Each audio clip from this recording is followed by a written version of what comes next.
So I'm sat here today with Callum, the current British race champion. How long have you been into kiting and racing then, Callum? Well, I started kiting when kiting first started. Yep.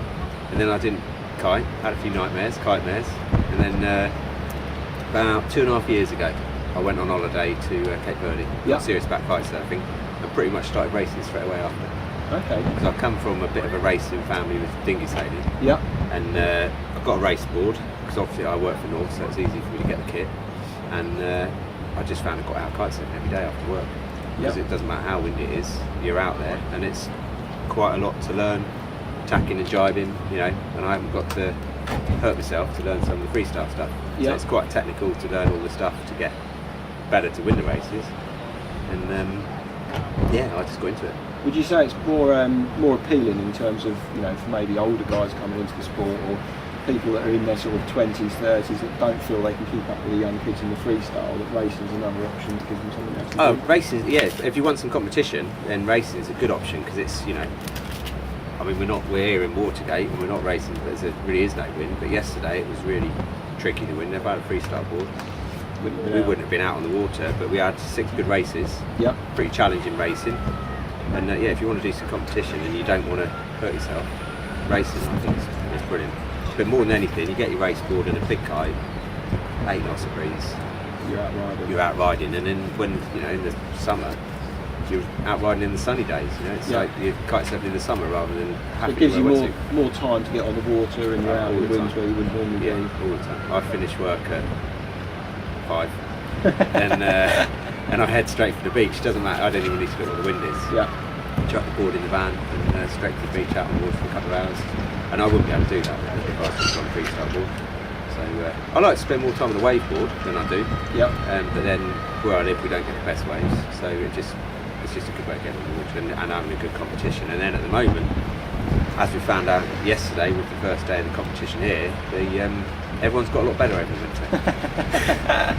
So how did it go for you yesterday? Oh, I had a bad day yesterday. I had a bit of misfortune in the first race, and a bit of misfortune in the second race, and then in the third race and the races after it was better. But I was a bit outclassed yesterday by the bridges. Yeah. So you're going to be training to get that back on top? I'll be training. Last year I finished 7th at this event, and I still managed to win the British Championship. So I think I'm going to finish 4th or 5th at this one. Yeah.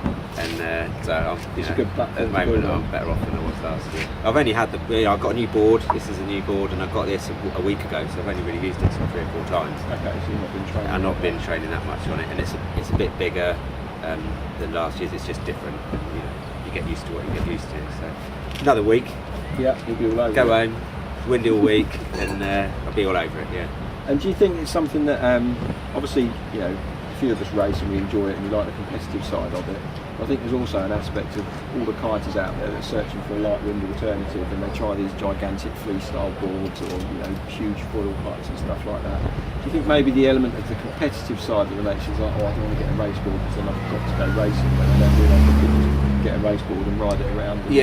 I think you're right there, because it's if you do get your big freestyle board, and I mean we make it in the north, and it's my view is, if you're going to get a big freestyle board, if it's that light winds, you can't do a jump. Yeah. You're not going to do a big jump. You're just going to be mowing the lawn backwards and forwards. Whereas at least if you've got a race board, you can cruise up the coast, cruise down the coast, go around the harbour. You know, wherever you live, you can sort of explore much more. Because to go 2-3 miles upwind on one of these, it's 10 minutes, if that, and then to come back down, it's 2 minutes. Yeah. So it does. It opens up the coast. It opens up the days and it opens up the coast. And are the boards hard to learn to ride? Is it quite a difficult thing? Or? They're different. I find that because I go to a few demo events, and there's usually the guru of the spot, and he comes up and he looks and he goes, "Oh, yeah, race board, I can do that. No worries. I'll have a go." And they have a go, and they come back about 2 minutes later and they say, "Yeah, cheers, thanks for that." and that's it. Whereas I think with the race board, the first time you have a go, you're not going to like it. The second time you have a go, you're going to get into it. And the third time, you're really getting the best out of it, and then you can start to push forwards. But you can't have one go and make your mind up. It's kind of like learning a new side of the sport, and you've really got to go back to totally new. You know, you're like if you're on your freestyle board, you're on the edge, and if you get a gust, you edge harder, and it's pretty basic. On one of these, you're trying to sail it flat, and it's got big fins, and the board's doing all sorts of stuff. So the first time, it's hard to use, but quite quickly, a couple of goes, you're into it, and then start learning to jive it, start learning to tack it, and that's hours of work, as you know. Yeah, as I know. But then once you get it cracked, it's quite a rewarding feeling, isn't it? Go out and ride it well. So. It's just lovely turning up to the beach and everyone's sat there. There's no wind, you can't go out, and you think, oh, right, watch. Pump up the 14 and get out and off you go, Alright, cool. Well, good luck for the rest of the season, Callum. Thank you very much, Rou. Thank you very much for your time and a little insight, and we'll have a quick chat with Steph Bridge and find out what she's got to say. See you on the water.